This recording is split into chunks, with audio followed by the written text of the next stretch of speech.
Okay, so my name is Anil Sharma and I welcome you all to my YouTube channel. आज हम बात करेंगे Raoult's law के further cases की। लास्ट वीडियो लेक्चर में हमने बात की थी राउल्स लॉ अगर दोनों सॉलिड और सॉल्वेंट वॉलेटाइल हो, यानी दोनों लिक्विड स्टेट हो। आज हम बात करेंगे राउल्स लॉ की ही, जिसमें हम देखेंगे वॉलेटाइल सॉल्वेंट, यानी सॉल्वेंट लिक्विड स्टेट होगा, लेकिन जो सॉल्यूट है वो नॉन वॉलेटाइल होगा, यानी सॉल्यूट जो है वो सॉलिड स्टेट होगा। हम उसके बारे में बात करेंगे। फिर हम देखेंगे कि राउल्स लॉ जो है वो आइडियल सोल्यूशन के लिए अप्लाई हो सकता है।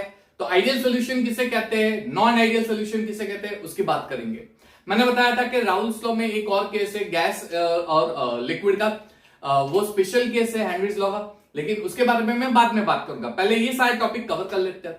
तो ये खत्म होते ही हमारा पूरा राउल्स लॉ का ऑलमोस्ट सारे कॉन्सेप्ट खत्म हो जाएंगे। उसके बाद बाकी रहेगी colligative. Next 5 to 6 video lectures में ये पूरा चैप्टर समेट जाएगा। इसके साथ साथ में एक्सरसाइज के न्यूमेरिकल्स और सॉल्व एग्जांपल्स भी हम लोग कर रहे हैं, तो शायद एक आध वीडियो लेक्चर बढ़ भी जाए, लेकिन 6 से 7 लेक्चर में ये सारे, यानी 6 से 7 वीडियो लेक्चर्स के अंदर पूरा सोल्यूशन चैप्टर खत्म हो जाएगा। उसके बाद हम लोग स्टार्ट करेंगे इलेक्ट्रोकेमिस्ट्री। चलिए, तो बिना टाइम वेस्ट किए आज का हम कॉन्सेप्ट स्टार्ट कर रहे हैं। लास्ट वीडियो लेक्चर में हमने राउल्स लॉ के बारे में पढ़ा था। हमने देखा था कि जो वॉलेटाइल कंपोनेंट होता है, वो वॉलेटाइल कंपोनेंट जब लिक्विड से वेपर बनेगा तो उसका जो वेपर होगा वो लिक्विड के सरफेस पे प्रेशर अप्लाई करता है, जिसे हम बोलते हैं वेपर प्रेशर। अगर दो वॉलेटाइल कंपोनेंट है, दोनों को मिक्स कर रहे हैं, तो उसका जो टोटल प्रेशर होगा वो दोनों वॉलेटाइल कंपोनेंट का वेपर प्रेशर है, उसका समेशन होगा। उसके बारे में हमने डिस्कशन किया था, यानी अगर दोनों लिक्विड स्टेट है। अब मान लीजिए कि हमारा सॉल्यूट जो है वो नॉन वॉलेटाइल है और जो सॉल्वेंट है वो वॉलेटाइल है, तो क्या होगा? तो यहां पे हम लोग बात कर रहे हैं Raoult's law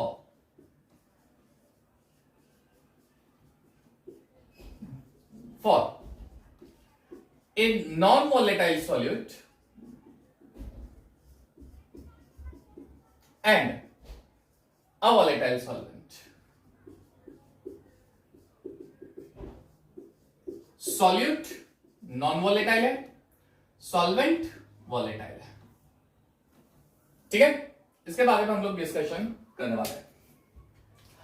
solute non volatile है, बहुत ही क्लियर मीनिंग है, सॉल्यूट वेपर में कन्वर्ट नहीं होगा।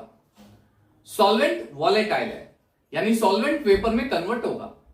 तो यहां पे मैं एक काम कर रहा हूं, वॉलेटाइल सॉल्वेंट उसके अंदर नॉन वॉलेटाइल सॉल्यूट ऐड करता हूं, तो सोल्यूशन का वेपर प्रेशर क्या होगा और राउल्स लॉ वहां पे कैसे एक्ट करेगा। ठीक है, तो ध्यान से समझना। मैं एक बीकर लेता हूं, ठीक है, ले लिया एक बीकर। उस बीकर के अंदर मैं मान लीजिए कि मेरा ये सॉल्वेंट है और ये जो सॉल्वेंट है ये वॉलेटाइल है, यानी लिक्विड स्टेट है।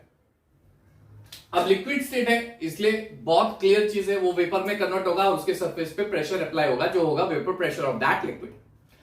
अब मैं उसमें मिक्स कर देता हूं सॉल्यूट और उसको स्टर करके होमोजेनियस मिक्सचर बनाता हूं।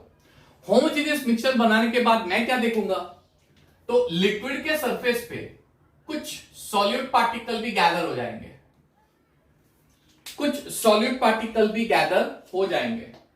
हालांकि लिक्विड के सरफेस पे वॉलेटाइल कंपोनेंट के पार्टिकल पहले से ही प्रेजेंट है, लेकिन उसके साथ साथ कुछ सॉल्यूट के पार्टिकल भी अरेंज्ड हो जाएंगे।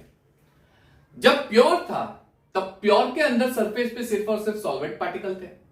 अब मैंने सॉल्यूट डाल दिया, मिक्स कर दिया।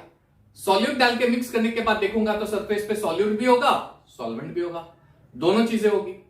अब मैं क्या बोलना चाहता हूं, तो ये पॉइंट है कि सरफेस पे सॉल्यूट डालने के बाद सॉल्वेंट के नंबर ऑफ पार्टिकल पहले जब प्योर था उसके कंपैरिजन में कम हो जाएंगे। यानी जब प्योर स्टेट था तब सरफेस पे जितने सॉल्वेंट पार्टिकल थे उसके कंपैरिजन में अब जब नॉन वॉलेटाइल सॉल्यूट डाल रहा हो तो सॉल्यूट डालने के बाद सरफेस पे सॉल्वेंट के नंबर ऑफ पार्टिकल कम हो जाएंगे, रिड्यूस हो जाएंगे।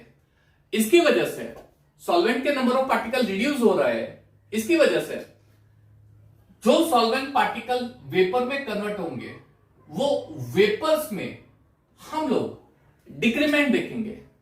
यानी जब प्योर था तो प्योर में सरफेस पे सिर्फ सॉल्वेंट था, इसलिए नंबर ऑफ वेपर्स ज्यादा थे, कंसंट्रेशन ऑफ वेपर्स ज्यादा था, लेकिन नॉन वॉलेटाइल सॉल्यूट डालने के बाद सरफेस पे कुछ सॉल्यूट पार्टिकल आ गए, जिसकी वजह से सरफेस पे सॉल्वेंट के पार्टिकल कम हो गए, इसलिए सॉल्वेंट का जो वेपराइजेशन है वो कम हो जाएगा पहले के मुकाबले। अब सॉल्वेंट का वेपर प्रेशर कम हो जाता है। क्यों? क्योंकि वेपर का कंसंट्रेशन भी कम हो जा रहा है ना। तो अब मैं अगर बात करूं तो मैं ऐसे कहूंगा कि इसके ऊपर जो वेपर प्रेशर अप्लाई हो रहा है, it is directly proportional to the pressure of it is directly proportional to the mole fraction of solvent present on its surface. उसके सरफेस पे सॉल्वेंट जो प्रेजेंट है उसका mole fraction. Therefore vapour pressure या फिर सिर्फ प्रेशर अगर आप लिखते हो तो आप ऐसे बोल सकते हो कि pressure of solution it is equal to, चलो प्रोपोर्शनैलिटी साइन निकालते हैं। तो राउल्स लॉ में हम लोग प्रोपोर्शनैलिटी साइन निकालने के बाद जो कांस्टेंट यूज करते हैं that is pure vapour pressure constant, यानी यहां पे हो जाएगा प्योर सॉल्वेंट का constant P0 of solvent into mole fraction of solvent, यानी सॉल्यूशन का जो प्रेशर होगा it will be equal to P0 into mole fraction of solvent. तो जो दो लिक्विड स्टेट्स है उसके मुकाबले यहां पे प्रेशर ऑफ सॉल्यूशन वो सिर्फ सॉल्वेंट के वेपर प्रेशर पे डिपेंड करेगा। जब दोनों लिक्विड थे, लास्ट वीडियो लेक्चर में जब दोनों लिक्विड थे तब प्रेशर ऑफ सॉल्यूशन क्या होता है? तो प्रेशर ऑफ सॉल्यूशन हो जाएगा सॉल्यूट का प्रेशर प्लस सॉल्वेंट का। क्यों? दोनों लिक्विड है, दोनों वॉलेटाइल है, इसलिए सॉल्यूट भी वेपर बना रहा है, सॉल्वेंट भी वेपर बना रहा है, तो टोटल प्रेशर जो होगा वो सॉल्यूट का प्रेशर और सॉल्वेंट का प्रेशर होगा। तो हम समेशन कर रहे थे, यहां पे समेशन करने की जरूरत नहीं है।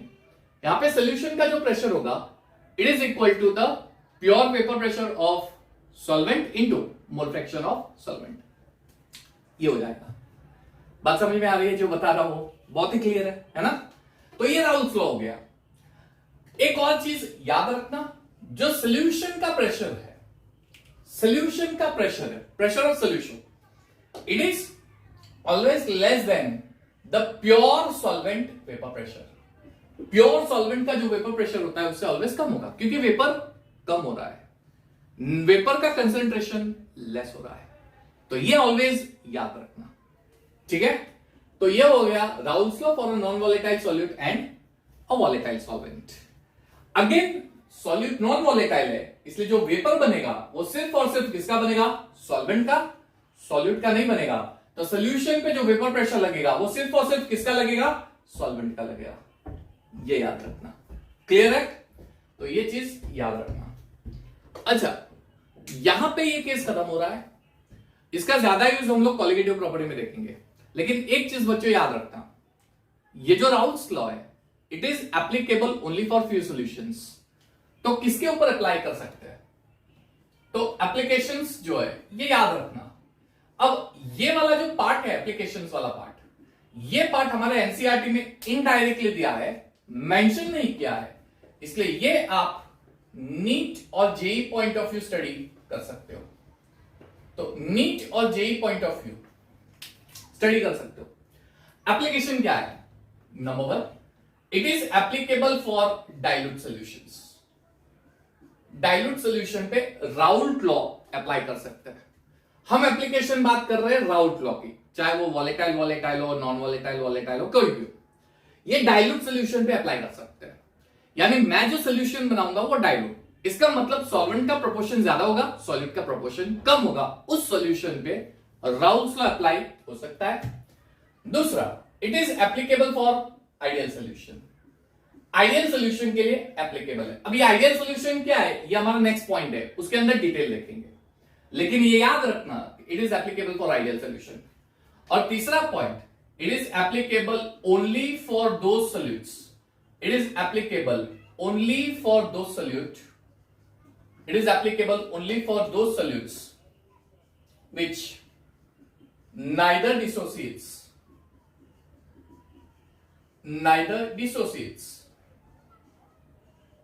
nor associates। अब ये थोड़ा पॉइंट समझने जैसा है। राउल्स लॉ अप्लाई कर सकते हैं ऐसे सॉल्यूट के ऊपर, ऐसे सॉल्यूशन में, सॉरी, ओनली फॉर दो सॉल्यूट विच नाइदर डिसोसिएट। एक एग्जांपल देता हूं, मान लीजिए NaCl है, NaCl को मैंने वाटर में डाल दिया, क्या हो जाएगा? NaCl का डिसोसिएशन हो जाएगा, बन जाएगा Na+ और Cl-। इसके ऊपर सीधा राउल्स लॉ अप्लाई नहीं कर सकते, डिसोसिएशन हो गया, डिसोसिएशन हो गया। अब ये क्यों होता है वो कॉलिगेटिव प्रॉपर्टी में स्टडी करेंगे, वहां पे हम देखेंगे कि ये जो चीजें है ये directly number of solute particle पे डिपेंड करता है, पार्टिकल पे, डायरेक्टली सॉल्यूट पार्टिकल पे डिपेंड करता है, उसके नेचर पे, ठीक है। तो NaCl डिसोसिएट हो रहा है, उसके ऊपर डायरेक्टली राउल्स लॉ अप्लाई नहीं कर रहे। ऐसे भी कंपाउंड है जो एसोसिएट होते हैं। एसोसिएट होने का मतलब क्या हुआ? दो पार्टिकल कंबाइन होकर एक सिंगल बन जाता है, यानी डबल बन जाता है, डाइमर जिसे हम बोलते हैं, डाइमर, ट्राइमर, टेट्रामर। तो उसके लिए भी राउल्स लॉ अप्लाई नहीं कर सकते, सीधा राउल्स लॉ अप्लाई नहीं हो सकता। ये बहुत इंपॉर्टेंट पॉइंट है, ये पॉइंट बेटा याद रखना, ठीक है। So it is applicable only for dilute solution, for ideal solution, and for those solute which neither associates nor dissociates in a solvent, in a volatile solvent। volatile solvent में ना तो ये एसोसिएट होगा ना तो ये डिसोसिएट होगा। अब इसका अगर कोई एग्जांपल देना हो जो सॉल्यूट ना एसोसिएट हो रहा है ना डिसोसिएट हो रहा है, सिर्फ डिसॉल्व हो रहा है, तो sugar is the best example, glucose is the best example, urea is the best example. ये कंपाउंड कैसे है? ये वाटर में सोल्यूबल तो हो जाएंगे, ये सॉल्वेंट में सोल्यूबल तो हो जाएंगे, लेकिन सॉल्वेंट में सोल्यूबल होने के बाद ना ये एसोसिएट होंगे ना ये डिसोसिएट होंगे, तो वहां पे राउल्स लॉ सीधा यूज हो सकता है। ये बहुत इंपॉर्टेंट पॉइंट है। ग्लूकोज, शुगर, सुक्रोज, यूरिया, इन सारे सब्सटेंस के लिए डायरेक्टली हम लोग राउल्स लॉ की फॉर्मूला यूज कर सकते हैं, उनके ऊपर राउल्स लॉ यूज हो सकता है। जबकि NaCl, KCl, MgSO4, KNO3, K4FeCN6, KMNO4, ये सारे सब्सटेंस डिसोसिएट होते हैं, इनके ऊपर अप्लाई सीधा नहीं कर सकते। बेंजीन बेंजोइक एसिड का कॉम्बिनेशन, उसमें डाइमर बनता है बेंजोइक एसिड का, एसिटिक एसिड का डाइमर बनना, फिनॉल अल्कोहल का डाइमर, उसके ऊपर भी अप्लाई नहीं कर सकते क्योंकि वो डाइमर ट्राइमर बनाते हैं नॉन एक्वस सॉल्यूशंस में। क्लियर? तो ये चीज याद रखना। तो अब क्वेश्चन, चलो ये डाइल्यूट सॉल्यूशन तो मैंने बता दिया कि सॉल्वेंट ज्यादा होना चाहिए, ये भी मैंने बता दिया कि सॉल्यूट ना एसोसिएट होगा ना डिसोसिएट होगा, लेकिन क्वेश्चन आता है कि आइडियल सॉल्यूशन क्या है। चलिए तो हम लोग बात कर लेते हैं इसके बारे में। आइडियल सॉल्यूशन, आइडियल सॉल्यूशन किसे कहते हैं, ये होता क्या है, व्हाट इज आइडियल सॉल्यूशन? बहुत बेसिक डेफिनेशन, ये बहुत बेसिक डेफिनेशन ये कहती है कि ideal solution is a solution which obeys Raoult's law, which obeys Raoult's law at a certain range of concentration। कुछ रेंज ऑफ कंसेंट्रेशन पे राउल्ट्स लॉ ओबे करेगा, उसे हम आइडियल सॉल्यूशन बोलते हैं। अब यहां पे दिक्कत वाली बात स्टूडेंट्स के लिए डेफिनेटली आती है, राउल्ट्स लॉ अप्लाई कर सकते हैं आइडियल सॉल्यूशन के लिए, और आइडियल सॉल्यूशन उसी के लिए अप्लाई कर सकते हैं जिसके ऊपर राउल्ट्स लॉ। तो ये कहना क्या चाहता है, देखो बहुत आसान भाषा में समझा रहा हूं। मान लीजिए ये मैं एक्सप्लेनेशन दे रहा हूं,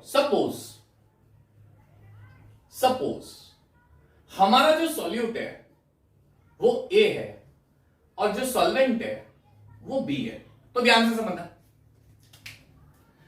समझना, सॉल्यूट A, तो मान लीजिए प्योर सॉल्यूट आपको दिया गया है, प्योर सॉल्यूट है। प्योर सॉल्यूट ए का मतलब क्या हुआ, उस कंपोनेंट में, उस लिक्विड में जो इंटरमोलिकुलर फोर्स ऑफ अट्रैक्शन है वो किसके बीच में है, सिर्फ ए और ए के बीच में।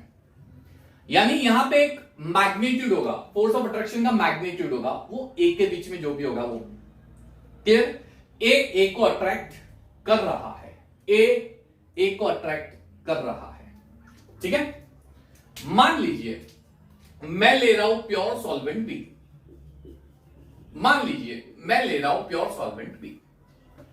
प्योर सॉल्वेंट बी है, तो यहां पे बी और बी के बीच में अट्रैक्शन है, so there is a magnitude, force of attraction. Magnitude of force of attraction between two B particle. अब मैं क्या कर रहा हूं, इन दोनों को मिक्स करके मैं बना रहा हूं सॉल्यूशन। इन दोनों को pure solute plus pure solvent उसको मिक्स करके सॉल्यूशन बना रहा हूं। अब सॉल्यूशन बनेगा तब क्या होगा, सॉल्यूशन बनने के बाद, सॉल्यूशन बनने के बाद, समझना ध्यान से, सॉल्यूशन बनने के बाद वहां पे जो फोर्स ऑफ अट्रैक्शन होगा वो बदल जाएगा। तो यहां पे क्या होगा, तो ज्यादातर स्टूडेंट्स बोलते हैं सर फोर्स ऑफ अट्रैक्शन हो जाएगा ए और बी पे। नहीं नहीं, यहां पे 3 types of force of attraction होंगे। पहला, ए को तो अट्रैक्ट करेगा ही, लेकिन ये जो ए है ये बी को भी अट्रैक्ट करेगा। बी को तो अट्रैक्ट करेगा ही, लेकिन ये जो बी है ये ए को भी अट्रैक्ट करेगा। यानी there are 3 type of force of attraction. A force of attraction between two solute particle, a force of attraction between two solvent particle, and a force of attraction between a solute and a solvent particle. तो जब solution बनेगा तब solution में मुझे 3 type of force of attraction दिखेंगे। A force of attraction between two solute particle, a force of attraction between two solvent particle, and a force of attraction between solute and solvent particle. ये 3 force of attraction exist होते हैं। ये 3 force of attraction यहां पे exist होते हैं। ठीक है, चलिए अब होगा क्या, यहां पे थोड़ा चेंज कर लेते तो बहुत आसान से समझ में आए। अब यहां पे होगा क्या, तो हमें यह समझना है कि सॉल्यूट और सॉल्वेंट का जो मैग्नीट्यूड है, फोर्स ऑफ अट्रैक्शन का जो मैग्नीट्यूड है, सॉल्यूट और सॉल्यूट का जो फोर्स ऑफ अट्रैक्शन का जो मैग्नीट्यूड है, और सॉल्वेंट और सॉल्वेंट का जो फोर्स ऑफ अट्रैक्शन उसका जो मैग्नीट्यूड है, ये कैसा है, ये सेम है कि डिफरेंट है। तो जब भी आइडियल सॉल्यूशन बनेगा तब उस आइडियल सॉल्यूशन में सॉल्यूट और सॉल्यूट दोनों एक दूसरे को जिस फोर्स से अट्रैक्ट करेंगे, यानी उसके फोर्स ऑफ अट्रैक्शन का जो मैग्नीट्यूड होगा वो मैग्नीट्यूड, सॉल्वेंट और सॉल्वेंट जिस फोर्स ऑफ अट्रैक्शन से एक दूसरे को अट्रैक्ट करेंगे, यानी एक दूसरे के बीच में जो फोर्स ऑफ अट्रैक्शन होगा उसका जो मैग्नीट्यूड होगा वो, और सॉल्यूट और सॉल्वेंट इन दोनों के बीच में जो फोर्स ऑफ अट्रैक्शन होगा, यानी सॉल्यूट और सॉल्वेंट जिस फोर्स से एक दूसरे को अट्रैक्ट करेंगे, यानी जो उसका मैग्नीट्यूड होगा वो, अगर ये सारे मैग्नीट्यूड सेम होते हैं, यानी जितना मैग्नीट्यूड फोर्स ऑफ अट्रैक्शन यहां पे है सॉल्यूट सॉल्यूट के बीच में, उतना ही यहां पे होता है, यानी सॉल्यूट सॉल्वेंट के बीच में उतना ही यहां पे होता है, यानी सॉल्वेंट सॉल्वेंट के बीच में, तो मुझे जो सोल्यूशन मिलेगा वो मिलेगा आइडियल सोल्यूशन। यानी आइडियल सॉल्यूशन में दो सॉल्यूट पार्टिकल का अट्रैक्शन, दो सॉल्वेंट पार्टिकल का अट्रैक्शन, और सॉल्यूट और सॉल्वेंट के बीच का जो अट्रैक्शन है उसका मैग्नीट्यूड सेम होता है, यानी वो आइडियल सॉल्यूशन बनता है। बात समझ में आ रही है, तो ये आइडियल सॉल्यूशन हो गया। तो आइडियल सॉल्यूशन में the force of attraction between to solute, the force of attraction between to solvent, and force of attraction between solute solvent particle is same, the magnitude is same. समझ में आ रहा है, तो इसे आइडियल सॉल्यूशन कहते हैं। तो जो राउल्स लॉ है जो मैंने बताया ये आइडियल सॉल्यूशन पे एप्लीकेबल है। तो आइडियल सॉल्यूशन यानी ऐसे सॉल्यूशंस जिसमें ये सारे मैग्नीट्यूड सेम है उसके ऊपर एप्लीकेबल है। अब क्वेश्चन ये आता है कि सही मायने में क्या आइडियल सॉल्यूशन है, तो आइडियल सॉल्यूशन के बहुत ही रेयर केसेस होते हैं, यानी हम जो भी सॉल्यूशन बनाते हैं वो आइडियल बनते हैं, उसकी पॉसिबिलिटी बहुत ही कम होती है। जैसे मान लीजिए कहां पे, चलिए ठीक है यहां पे लिख देता हूं एग्जाम्पल।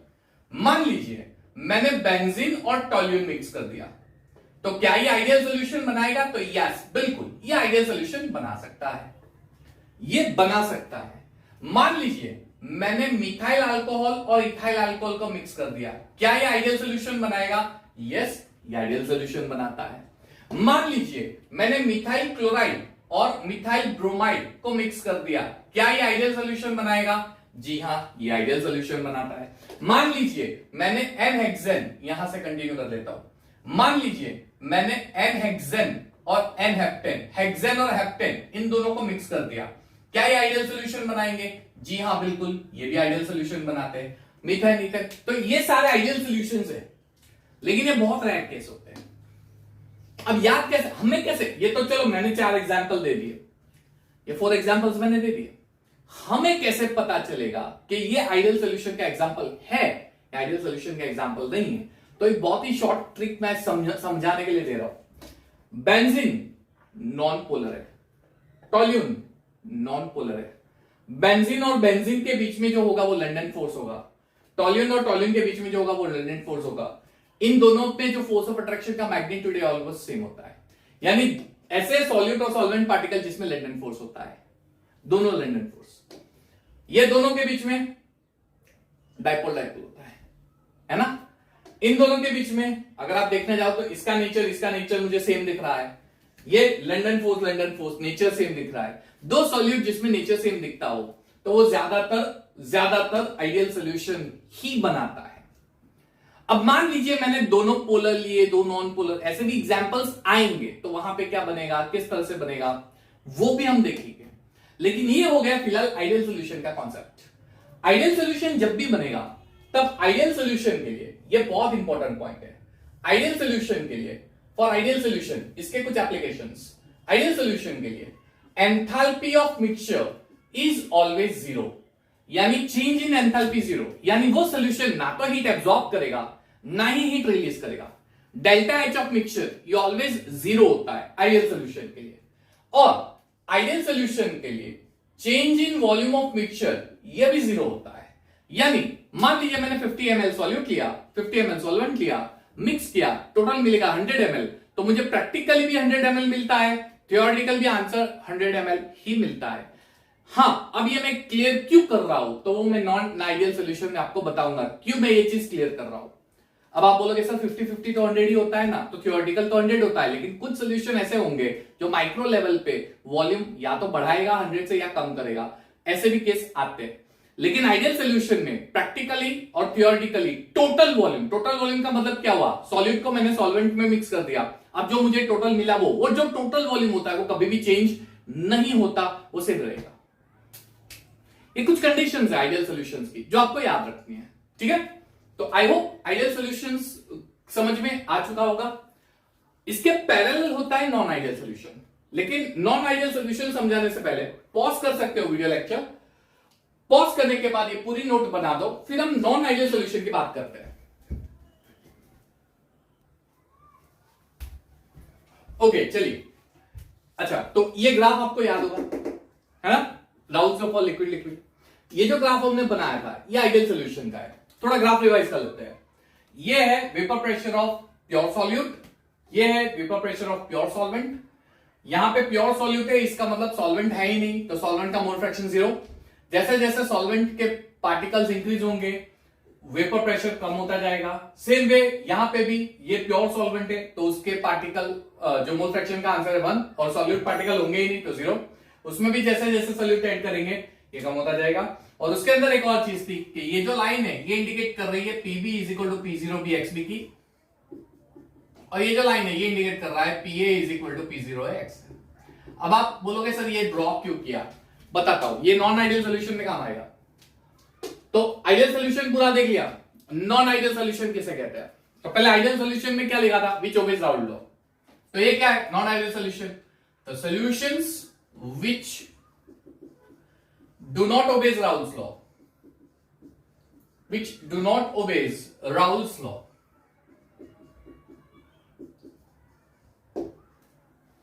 उसे नॉन आइडियल सॉल्यूशन कहते हैं। अब do not obeys Raoult's law का मतलब क्या होता है, पहले तो आइडियल सॉल्यूशन के अंदर क्या होता है, तो आइडियल सॉल्यूशन जो होते हैं वो उसके ऊपर राउल्स लॉ अप्लाई होता है for every concentration, for all range of concentration.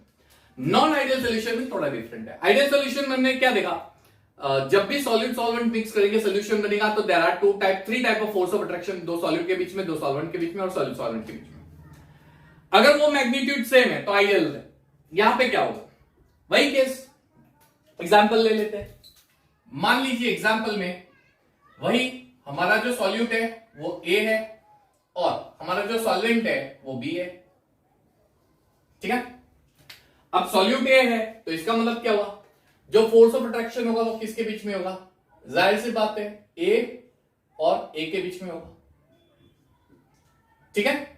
ये कब होगा, जब हम लोग लेंगे pure solute A, pure solute A। अच्छा मान लीजिए मैंने ले लिया प्योर सॉल्वेंट B। अब प्योर सॉल्वेंट B है तो इसका मतलब क्या हुआ, सॉल्वेंट और सॉल्वेंट के बीच में फोर्स ऑफ अट्रैक्शन है, the magnitude is between the two solvent particle. अब मैं दोनों को मिक्स करके सोल्यूशन बनाता हूं। अगर मैं दोनों को मिक्स करके सोल्यूशन बनाता हूं तो उसमें दो पॉसिबिलिटी होगी। यहां पे दिखा रहा हूं पहली पॉसिबिलिटी, पॉसिबिलिटी नंबर 1, और यहां पे दिखा रहा हूं दूसरी पॉसिबिलिटी, पॉसिबिलिटी नंबर 2। सॉलिड और सॉल्वेंट मिक्स हो गए, सोल्यूशन बना। सोल्यूशन में 3 टाइप ऑफ इंटरेक्शंस होंगे। 3 टाइप ऑफ इंटरेक्शन कौन कौन से होंगे? पहला इंटरेक्शन होगा ए और ए के बीच में, दूसरा इंटरेक्शन होगा बी और बी के बीच में, और तीसरा इंटरेक्शन होगा ए और बी इनके बीच में। हो गया? सेम चीज मैं यहां पर बना देता हूं। पहला इंटरेक्शन होगा ए और ए के बीच में, दूसरा इंटरेक्शन होगा बी और बी के बीच में, ठीक है, और तीसरा इंटरेक्शन ए और बी इनके बीच में होगा। आइडियल सॉल्यूशन में क्या होता है? ये मैग्नीट्यूड और ये मैग्नीट्यूड ये सेम होता है। नॉन आइडियल सॉल्यूशन में क्या होगा? ये मैग्नीट्यूड यानी सॉल्यूट का, ये वाला मैग्नीट्यूड यानी सॉल्यूट सॉल्वेंट का, और ये वाला यानी सॉल्वेंट का, ये मैग्नीट्यूड सेम नहीं होंगे। तो यहां पे दो सॉल्यूट पार्टिकल का मैग्नीट्यूड और दो सॉल्वेंट पार्टिकल का मैग्नीट्यूड ये ज्यादा हो जाएगा कंपेयर टू सॉल्यूट और सॉल्वेंट मैग्नीट्यूड। यानी ये मैग्नीट्यूड इनका फोर्स ऑफ अट्रैक्शन, इनका मैग्नीट्यूड बहुत स्ट्रांग होगा, बहुत ज्यादा होगा, जबकि ये मैग्नीट्यूड बहुत ही वीक होगा, कम होगा। इस केस में क्या होगा? ए और ए का अट्रैक्शन और बी का अट्रैक्शन ये कम होगा, जबकि ए और बी का ज्यादा होगा। हम लोग ऐसा सोच सकते हैं, जब मैंने सॉल्यूट और सॉल्वेंट को मिक्स किया तब सॉल्यूशन बना, तो सॉल्यूशन में दो पॉसिबिलिटी, सॉल्यूट और सॉल्वेंट के बीच का अट्रैक्शन वीक होगा, दूसरी पॉसिबिलिटी सॉल्यूट और सॉल्वेंट का अट्रैक्शन स्ट्रांग होगा। ठीक है, एक वीक होगा एक स्ट्रांग होगा। अब थोड़ा सोचो, सॉल्यूट और सॉल्वेंट के बीच का अट्रैक्शन वीक है, इसका मतलब दोनों नजदीक होंगे कि दूर होंगे, दोनों क्लोज आएंगे कि दूर जाएंगे। अब अट्रैक्शन वीक होने का मतलब जाहिर सी बात है दोनों दूर होंगे, ठीक है। यहां पे स्ट्रांग है, स्ट्रांग होने का मतलब दोनों नजदीक होंगे कि दूर होंगे, जाहिर सी बात है स्ट्रांग है यानी एक दूसरे को नजदीक खींचेंगे, क्लोज हो जाएंगे। इसका मतलब यहां पे मैं ऐसे बोल सकता हूं कि सॉल्यूट सॉल्वेंट का अट्रैक्शन वीक है, इसलिए सॉल्यूट और सॉल्वेंट एक दूसरे से दूर होंगे, तो यहां पे वॉल्यूम बढ़ेगा, जबकि यहां पे वॉल्यूम क्या हो जाएगा? कम हो जाएगा। समझ में आ रहा है जो बता रहा हूं मैं?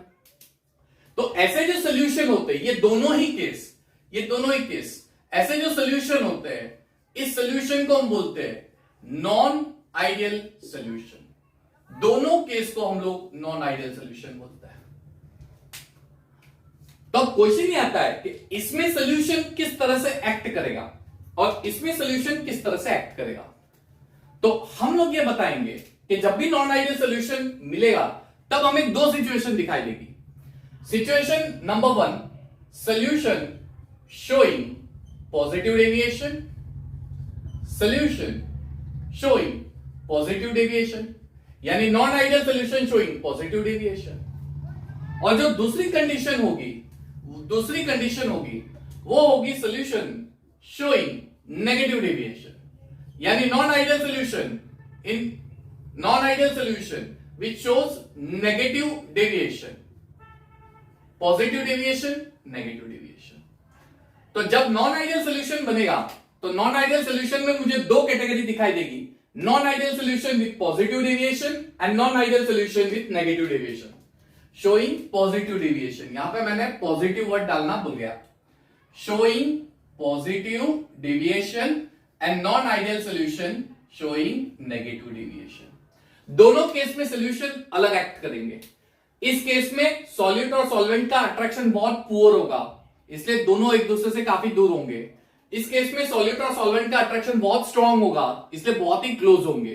तो ये हो जाएगा पॉजिटिव डेविएशन, ये होगा नेगेटिव डेविएशन। अब क्वेश्चन ये आता है कि इसका मीनिंग क्या है, पॉजिटिव डेविएशन और नेगेटिव डेविएशन, इसका मीनिंग क्या है। तो ये मीनिंग समझने के लिए मैंने ये ग्राफ बनाया था। यानी पॉजिटिव और नेगेटिव डेविएशन में ये ग्राफ चेंज हो जाएगा, इसका पैटर्न चेंज हो जाएगा। तो ये ग्राफ कैसे बनेगा? तो पॉजिटिव और नेगेटिव डेविएशन समझते हैं, लेकिन उसके पहले अगर आपको ये बोर्ड पे लिखना है तो फटाफट लिख दो पॉज करके। चलिए, तो non ideal solution showing positive deviation and non ideal solution showing negative deviation. तो दोनों नॉन आइडियल सोल्यूशन का है। पहले केस में मैंने क्या बताया था, यहां पे इंटरेक्शन किसके बीच में है? सॉलिड सॉलिड, सॉलिड सॉल्वेंट और सॉल्वेंट सॉल्वेंट के बीच में।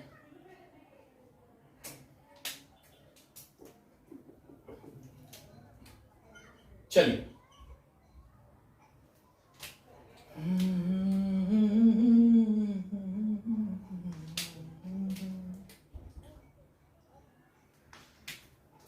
तो ये इंटरेक्शन है सॉल्यूट और सॉलिड के बीच में, सॉल्वेंट और सॉल्वेंट के बीच में, एंड सॉल्यूट और सॉल्वेंट के बीच में। तो मैंने क्या बताया था? तो नेगेटिव डेविएशन में solute solute interaction, solvent solvent interaction is greater than solute solvent. यानी ए और बी पार्टिकल एक दूसरे से काफी दूर होंगे, काफी दूर होंगे। ऐसा समझ सकते हो कि इन दोनों का डिस्टेंस बढ़ने से वॉल्यूम जो एक्चुअल होगा वो भी बढ़ेगा। अब ये क्या होगा? मान लीजिए मैंने सॉल्यूट जो है वो 50 ml ले लिया, सॉल्वेंट भी 50 ml ले लिया, टोटल वॉल्यूम होना चाहिए था 100 ml, लेकिन यहां पे बिकॉज मैग्नीट्यूड वीक है, ये एक दूसरे से बहुत दूर होंगे, यानी यहां पे लिक्विड थोड़ा एक्सपांड होगा माइक्रो लेवल पे, इसलिए इसका जो वॉल्यूम है यहां पे, ये वॉल्यूम ग्रेटर देन 100 हो जाता है। इसकी वजह से जो चेंज इन वॉल्यूम होगा it will be greater than 0। Practically 100 ml से ग्रेटर होगा तो change in volume greater than 0 होता है, वो दूर होंगे एक दूसरे से। क्लियर है? इस केस में क्या होता है? सॉल्यूट और सॉल्वेंट इंटरेक्शन और सॉल्यूट सॉल्वेंट इंटरेक्शन और solvent solvent interaction is less than solute solvent. अब ये बहुत ही स्ट्रॉन्ग इंटरेक्शन है, यानी एक दूसरे से काफी नजदीक आ जाएंगे, इसलिए वॉल्यूम घटेगा, कम हो जाएगा। तो आप ऐसा समझ सकते हो, मान लीजिए ये 50 है, ये 50 है, टोटल कितना होना चाहिए था? 100 ml होना चाहिए था, लेकिन इसका जो वॉल्यूम है वो लेस देन 100 ml हो जाता है, ये 100 ml से कम हो जाता है, लेस हो जाता है। इसलिए हम ऐसा बोलेंगे कि इसका जो डेल्टा वी है ये लेस देन 0 होगा। तो इसका इफेक्ट क्या होगा? इससे होगा क्या, देखिए समझिए। अगर सॉलिड और सॉल्वेंट का इंटरेक्शन वीक है तो जाहिर सी बात है यहां पे होगा क्या, ये बॉन्ड इजीली ब्रेक होगा। सॉल्यूट और सॉल्वेंट का जो इंटरेक्शन है वो वीक है, उसका मैग्नीट्यूड वीक है, तो ये इजीली ब्रेक होगा। और बॉन्ड जितना इजीली ब्रेक होता है उतना जल्दी वो वेपर बनता है, और ज्यादा वेपर बनता है, ज्यादा वेपर बनता है। तो मेरे कहने का मतलब यह है कि आइडियल सॉल्यूशन में ये है वेपर प्रेशर ऑफ ए, लेकिन जब नॉन आइडियल सॉल्यूशन आएगा उसमें भी जब पॉजिटिव डेविएशन आएगा तो पॉजिटिव डेविएशन में इसके वेपर इंक्रीज होंगे, इसके वेपर का कंसेंट्रेशन बढ़ेगा, क्योंकि मैग्नीट्यूड वीक हो चुका है, मैग्नीट्यूड वीक हो चुका है, इसलिए ज्यादा से ज्यादा बॉन्ड ब्रेक होंगे, ज्यादा से ज्यादा वेपर बनेगा। इसलिए इसका जो ग्राफ है वो प्रैक्टिकली मुझे ऐसे दिखाई देगा। उसका वेपर प्रेशर आइडियल सॉल्यूशन के वेपर प्रेशर से भी बढ़ जाएगा, आइडियल सॉल्यूशन के वेपर प्रेशर से भी ज्यादा हो जाएगा। बात समझ में आ रही है? सेम वे बी में भी आइडियल सॉल्यूशन के कंपैरिजन में वेपर प्रेशर ज्यादा हो जाएगा। तो जाहिर सी बात है ए का वेपर प्रेशर बढ़ा, बी का वेपर प्रेशर बढ़ा, तो इसका जो टोटल वेपर प्रेशर है, अरे भाई वो भी तो बढ़ने ही वाला है ना। तो हम लोग क्या बोल सकते हैं कि इस केस के अंदर actually PA is equal to P0 XA ideal solution का एक इक्वेशन है राउल्स लॉ का, है ना। लेकिन इस केस में जो वेपर प्रेशर बढ़ चुका है, इसका मतलब PA greater than P0 XA हो जाएगा। आप ऐसा भी बोल सकते हो PB greater than P0 XB हो जाएगा। इसका मतलब जो टोटल प्रेशर है it will be greater than P0A plus P0B यानी राउल्स लॉ की जितनी भी फॉर्मूला थी उसमें इक्वल टू का ग्रेटर हो जाएगा, प्रेशर बढ़ जाएगा। वीक फोर्स ऑफ अट्रैक्शन होने की वजह से बॉन्ड इजीली ब्रेक होकर ज्यादा से ज्यादा वेपर बना देता है। बात समझ में आई? बहुत इजी है, बहुत इजी कॉन्सेप्ट है, इसमें वेपर बढ़ जाता है। क्लियर? इस केस के अंदर क्या होगा, इंटरमोलिकुलर फोर्स ऑफ अट्रैक्शन जो है वो बहुत ही स्ट्रांग है, बहुत स्ट्रांग होने की वजह से काफी क्लोज आ जाएंगे। अब अगर काफी क्लोज आ जाते हैं तो क्या बॉन्ड ब्रेक होगा? नहीं होगा ना, क्योंकि बहुत ही स्ट्रांग है, नजदीक आ गए तो वो बॉन्ड इजीली ब्रेक नहीं होगा। और अगर बॉन्ड इजीली ब्रेक नहीं होगा तो उसका वेपर में कन्वर्जन भी कम होगा, रिड्यूस हो जाएगा।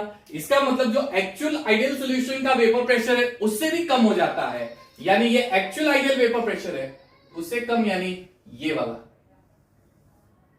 तो अगर ए का वेपर प्रेशर घटा, बी का वेपर प्रेशर घटा, तो टोटल वेपर प्रेशर भी क्या हो जाएगा? वो भी तो कम हो जाएगा। आइडियल सॉल्यूशन भी से भी कम हो जाता है। इसका मतलब ए का वेपर प्रेशर घटा तो लेस देन P0A हो गया, बी का वेपर प्रेशर घटा तो ये भी लेस देन P0B हो गया, यानी जो टोटल प्रेशर है ये टोटल प्रेशर हो गया less than P0A plus P0B। बात समझ में आ रही है? डेल्टा वी ये इंपॉर्टेंट है, पॉजिटिव डेविएशन में तो ग्रेटर होगा और नेगेटिव डेविएशन में लेस होगा। ठीक है? पॉजिटिव डेविएशन में चेंज इन एंथैल्पी जो होता है वो एंडोथर्मिक होगा, ग्रेटर देन 0, ये एंडोथर्मिक प्रोसेस होती है। जबकि नेगेटिव डेविएशन में ये एक्सोथर्मिक प्रोसेस होती है, यानी डेल्टा H लेस देन 0 हो जाएगी। ये बहुत इंपॉर्टेंट केस है, समझ में आया? ये बहुत इजी है। इसके एग्जांपल्स आप लिख सकते हो, एसीटोन प्लस इथेनॉल, यहां पे एग्जांपल एसीटोन प्लस इथेनॉल, ये पहला एग्जांपल है। ठीक है? एसीटोन प्लस इथेनॉल, एसीटोन के अंदर कार्बन डाइसल्फाइड डाल दो, एसीटोन प्लस कार्बन डाइसल्फाइड, ये एक एग्जांपल आप ले सकते हो। समझ में आ रहा है? इसके अलावा अगर मुझे एग्जांपल देना है तो वाटर के अंदर हम डाल देते हैं मिथेनॉल, वाटर प्लस मिथेनॉल। बहुत सारे एग्जांपल दे सकते हो, बहुत बहुत बहुत सारे एग्जांपल दे सकते हो।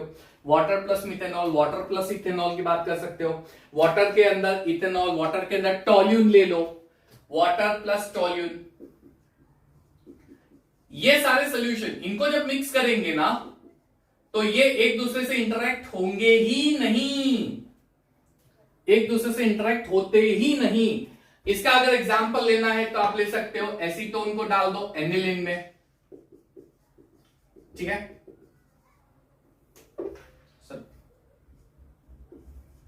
क्लियर है? एसीटोन प्लस क्लोरोफॉर्म, ये भी एक एग्जांपल है।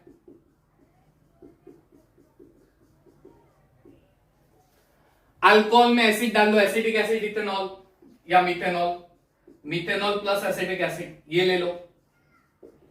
वाटर के साथ एसिटिक एसिड ले लो। ये सारे नेगेटिव डेविएशन की एग्जांपल्स हैं। तो ये नॉन आइडियल सॉल्यूशन में पॉजिटिव डेविएशन और नेगेटिव डेविएशन, इसका डिफरेंस याद रखना है। जितने गुजरात बोर्ड के स्टूडेंट्स हैं उनको ये डिफरेंस क्वेश्चन में आ सकते हैं, इसलिए डिफरेंस याद रखना।